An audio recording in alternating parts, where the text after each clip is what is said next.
Yeah, I think Paul Thomas Anderson is one of those people who just never tries to make the same movie twice. He started his career with Hard Eight, which was essentially a student film. But then Boogie Nights was his big breakthrough. And Boogie Nights, I think, is the closest film that you can get to Licorice Pizza because of the setting. It's set in the mid 70s. But it's also set during the world, or in the world of pornography, with Burt Reynolds and Mark Wahlberg as the pornographer and the subject. And it's just like you would never think when you're watching a movie like about that subject that it could be emotional and you would take these people seriously and it would be more than a parody.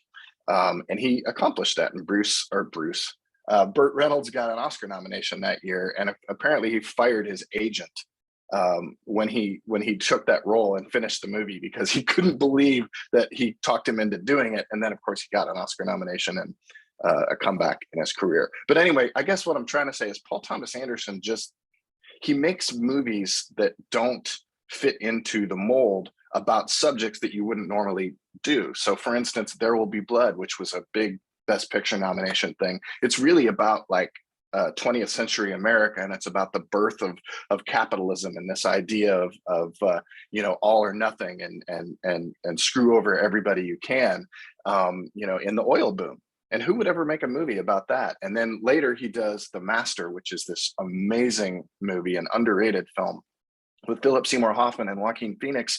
And everyone's like, oh, it's about Scientology because it has an L. Ron Hubbard type character in it. But really, he's just using the story of L. Ron Hubbard and this fictional person played by Joaquin Phoenix to show you two sides of the coin. Like you've got a swindler on one side, and then you've got a guy who's just been released from the army who is essentially aimless, but they're both the same person. And it just depends on what side of the coin you end up on, if you're the one that people follow or you're the one that follows other people. And it's kind of like a weird love story. So Paul Thomas Anderson just does things differently. And so when you say this is a coming of age film, that's probably the very thing he was trying to avoid when he made this movie. And I think if you look at how he, carried it out and your reaction to it, he did it. Like that's because people are coming away from it and they're like, I've seen coming of age films before, but this one just doesn't make any sense, right? And so it's very specific, like those other films I mentioned, to a time and a place. In particular, this one is the San Fernando Valley, which he grew up in during the 70s. And so the film has this kind of weird dreamlike quality. Like right from the beginning, you're thrown off. There's a scene where the two main characters, played by Cooper Hoffman and Alana Haim, are meeting each other. And it's this long shot in a hallway. And they're just talking and the banter is going back and forth. We don't know who they are. We don't know their relationship to each other. We don't know where they are. Suddenly we find out they're in a school, but he's just getting pictures taken and she's assisting a photographer. It's like the whole stage is being set for this series of vignettes where these two people find themselves in crazy situations. And he is just an enterprising young actor who has, all of these dreams of getting rich and doing something. He's just a go-getter. And so they move throughout the movie in these different vignettes in different experiences, kind of, falling in love essentially, but there's a 10-year difference. So it's kind of weird and creepy. But he eventually sells water beds. And he eventually, he just grabs a hold of whatever he sees and decides to do stuff, but he's a teenager. And so there's just a lot of things that don't make sense and aren't explained. And you just have to kind of go with it. And slowly, I think what people who love the film, like myself, it's one of my favorite movies of the year, find is that they just have fallen in love with the characters. And so it doesn't matter that we're not getting a hard explanation about why this is happening or why something is the bigger picture of why something is going on. It's just we accept that it's happening and we enjoy the moment that we're in. And then to your point about the film, it just ended. I agree with you. Like I was like, we can see their relationship getting closer and all of their frustrations over this time period. But at a certain point, it was like, we've been drifting in this film for 2+ hours. When is the plot going to take shape? And it only takes shape in the end. And I'm not going to spoil it, but it's not even much of an ending. It's just something that we kind of already knew. And so it was, and it's an interesting film because it feels aimless, but it's actually not. So, what about in the way Paul Thomas Anderson approaches humor? Because you mentioned he never tries to make the same movie twice. But I know from a friend who's watched other Paul Thomas Anderson movies, there's a scene, I think, in that Joaquin Phoenix movie you mentioned, where I believe he said Josh Brolin or somebody else is fed up with Joaquin Phoenix smoking marijuana.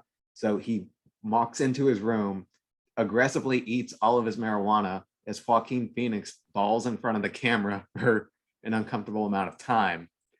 And uncomfortable amount of time kind of echoes into this movie as well. So to help us laugh a little bit more, what exactly is the point of this humor?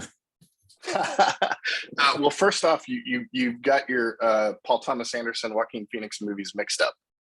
You're talking about Inherent Vice, which was two movies before this one, and is actually, I think, his least successful film. It's the only one that I don't currently own and watch over and over again. Although that scene is pretty indicative of his type of humor, and you can also see that on display in Punch Drunk Love, which is an Adam Sandler movie, but it's decidedly not an Adam Sandler movie because of Paul Thomas Anderson's uncomfortable style of humor. And I think you've nailed it by calling it that. It's not quite like The Office, but it's close, right? A lot of times he puts characters in situations where you think that one thing is going to happen, but because of the external forces on both of the characters, it causes one of them to act in a uncomfortable way, and it makes the audience uncomfortable as well. Like we have these, like, what are we supposed to laugh moment, and there's one especially are we supposed to laugh moment in the film where a character says something incredibly racist and is acted in a racist way, and the audience is meant to laugh at him, not with him. And so there's this big thing like, are we supposed to encourage racist behavior by portraying it on the screen? Well, clearly this person is a buffoon, and he's treated as a buffoon in the scene before the scene that everybody's talking about. And so I think the answer to that question depends on, you know, your tolerance for that at all. But going back to the setting, this film takes place in the 70s. And whenever you hear somebody exhibiting racist behavior these days, the first thing that you always say is, well, it was a product of the time. You know what I mean? And it's not okay to be like that now. Well, this is a movie set in the 70s, and it is a product of the time. And guess what?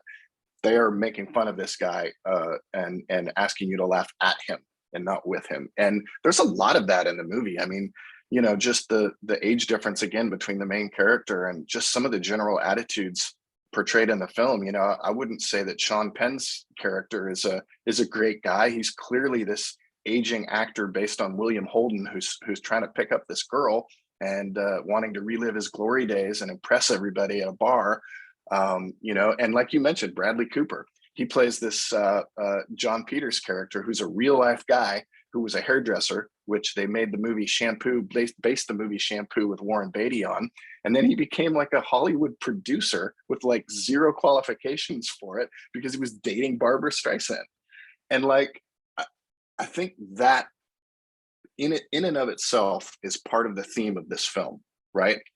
The main character, Cooper Hoffman, is a kid who has no qualifications to be a waterbed salesman. He has no qualifications to jump into the different businesses that he does and succeed at them. It's just a city. It's a time and a place. It's an era when people in California just thought anything was possible, and sometimes they would just go for it. And then you have people like Alana Haim's character who don't know what they want to do with their life, and they're just drifting from thing to thing to thing. And it's just kind of an aimless kind of, you know, exploration of that period in time. And I mean, you mentioned it again. It's enjoyable. I'm not going to say it's like laugh out loud funny, but I can't wait to go back to it when it's out on home video, or, you know, when it comes out on streaming. I'll be watching it again like right away. I really enjoyed my time in the theater. let's talk about another theme of the film. I think it's absurdity, right? Like there's a lot of things in this film that just don't make sense, and you have to like embrace that absurdity. And I think that time period was very much like that as well. And so he's structured his film, in a way that embraces that absurdity and doesn't follow the normal logic of the way that films and especially serialized TV shows are plotted these days. We don't get, it's not like Downton Abbey where there's 17 different conflicts that are opened up in the first 3 episodes, and then they all bloom and they get heavy, and then they all get resolved by the end. That's just not the structure of this film. So it begs the question then, why is this movie up for an Oscar? We've talked about it pretty extensively at this point, but I'm not saying it's going to win the Oscar. I'm just saying no, it has no chance. When you take a look at Spielberg and, oh my God, the gorgeousness of West Side Story. Not even a big fan of musicals, but I could admit it was a gorgeous movie. Yeah. Complexity, or the simple and complexity of The Power of the Dog, and so on and so forth, for all these other nominations. And then Licorice Pizza, it defies almost everything I would think would be in an Oscar movie. My understanding is that those 2 actors, first time acting in a movie. There's no real star power in it. Bradley Cooper's in it for a bit, but that's about it.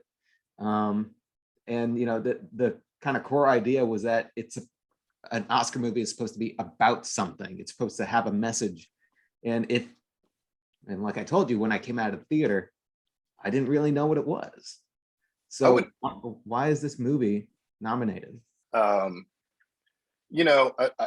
think the reason that it's nominated is twofold. The first thing is that Hollywood loves movies about Hollywood. And although many of the people in this film are not named or have fictitious names, it's definitely taking place in the 70s at a certain time in Hollywood that's really evocative of this big change, this kind of sea change in movies and this new freedom that was opening up. And I think the movie really expresses that. So the people who were alive during that time get it, and the people who won't or who weren't long for it. And then the other thing I think is Paul Thomas Anderson. I mean, let's just be clear. This guy, Phantom Thread was nominated a couple years ago for, I think, 5 Oscars, which was about 2 more than anyone thought it would get nominated for. He's just very, very respected at this point, and he's long overdue for winning an Oscar. And Licorice Pizza doesn't fall into that message movie category or important movie category or whatever. And I think people just loved it. And they said, even though it's not an Oscar type film, it's Paul Thomas Anderson, we're going to nominate it.